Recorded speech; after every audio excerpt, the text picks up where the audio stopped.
28ஆம் தேதி பிறந்தவங்க ரொம்ப விசேஷமான நம்பர்காரங்க. இந்த 28 வந்து சந்திரனும் சனியும் சேர்ந்து வருது. அதனால இவங்க கொஞ்சம் வித்தியாசமான கலவையை கொண்ட வாழ்க்கை உள்ளவங்களா இருப்பாங்க. ரொம்ப ஆழ்ந்த அனுபவங்கள் இருக்கும் வாழ்க்கையில் இவங்களுக்கு. சவால் ரொம்ப பிடிக்கும். சவால் மூலம் பெரிய ஆளா வருவாங்க 28ஆம் தேதி பிறந்தவங்க. கடின உழைப்பு இருக்கும், பொறுப்புணர்ச்சி இருக்கும். மற்றவங்களை கவனிக்கும் போது கொஞ்சம் உணர்ச்சி வசப்பட்டு பார்ப்பாங்க. அவங்க என்ன பேசுறாங்க அந்த உணர்ச்சிக்கு தகுந்த மாதிரி உணர்ச்சி வரும் உங்களுக்கு பார்க்கும்போது. கொஞ்சம் பயம் இருக்கும், துணிச்சலும் இருக்கும் சார். கொஞ்சம் பார்த்தீங்கன்னா கொஞ்சம் பெண் தன்மை சாயல் இருக்கும் 28ஆம் தேதி பிறந்தவங்களுக்கு. இதில் இன்னொரு விஷயம் என்னன்னா, இதில் சில பேர் தவறான வழியில் போய் தெரிஞ்சு நல்லவங்களா மாறதுக்கு வாய்ப்பு இருக்கு. பெரிய அதிகாரத்தில் உள்ளவங்கள எப்படியா தெரிஞ்சு வச்சுக்கணும், அவங்க மூலியமா தங்களுடைய காரியங்களை பயன்படுத்திக்கிறதுக்கு எல்லா ஏற்பாடும் செய்வாங்க. இவங்க நேர்மையான வழியில உணர்ச்சி வசப்படாமல் உழைக்க தயாரான வாழ்க்கையுடைய உச்சக்கட்டத்தை அடைவாங்க. இந்த 1ஆம் நம்பர்காரங்க அவங்களுடைய அதிர்ஷ்டமான விஷயங்களை இப்போ சொல்ல போகிறோங்க. அதிர்ஷ்ட நாள் வந்து ஞாயிற்றுக்கிழமை, ஆகாத நாள் சனிக்கிழமை. அதிர்ஷ்ட நம்பர் வந்து 1, 4, 10, 19, 27, 28 இதெல்லாம் அதிர்ஷ்ட நம்பர். தேதியும் அதே தேதி அதிர்ஷ்டமாக இருக்கும். இவங்களுக்கு அதிர்ஷ்டமான மாதம் ஜனவரி, ஏப்ரல், செப்டம்பர், அக்டோபர். இந்த 4 மாதம் லக்கு.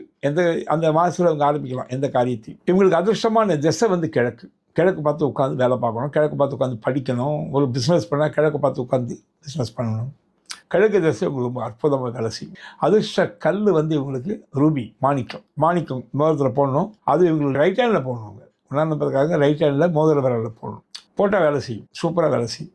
ஒரு நட்பு எண்கள் 1 வந்து கொஞ்சம் முட்டும், கொஞ்சம் நட்பாக தான் இருக்கும். ஆனால் ஒத்த கருத்தோடு எப்போ பார்த்தாலும் முட்டிக்கினே இருக்கும். 4 ஹெல்ப் பண்ணும், 8 கூட ஹெல்ப் பண்ணும். 1, 4, 8. கல்யாணம் பண்ணிங்கன்னா 1ஆம் நம்பரில் பண்ணக்கூடாது. 4ஆம் நம்பர் 8ஆம் நம்பரில் பண்ணால் 1ஆம் நம்பர்காரங்களுக்கு பிரமாதமாக இருக்கும். இப்போ இவங்களுக்குரிய தெய்வம் வந்து சூரியன் ஆப்டானது. ஆனால் அக்யூரேட்டாக இவங்களுக்கு எந்த கடவுள் அதிர்ஷ்டம் கொடுக்கும் பூஜை பண்ணால், ஒரு படம் வச்சோ ஒரு சிலை வச்சோ பூஜை பண்ணால் எது கொடுக்கும் அப்படின்னா, இவங்களுடைய பிறந்த தேதி பார்க்கணும், தேதி மாதம் வருஷம் கூட்டி பார்க்கணும், இவங்களோட ராசியை பார்க்கணும். இந்த 3ஐயும் வச்சு தான் நம்ம கால்குலேட் பண்ணி சொல்ல முடியும். இந்த 3 உள்ளவங்களுக்கு மேஷ ராசியாக இருந்தால் என்ன கடவுள், ரிஷப ராசியாக இருந்தால் என்ன கடவுள், இப்படி ஒரு 12 ராசிக்கும் கடவுளை நம்ம அது உண்மையான அந்த ரகசியம் உங்கள் பிறந்த தேதியில் அடங்கியிருக்க கடவுள் ரகசியம் அதுதான்.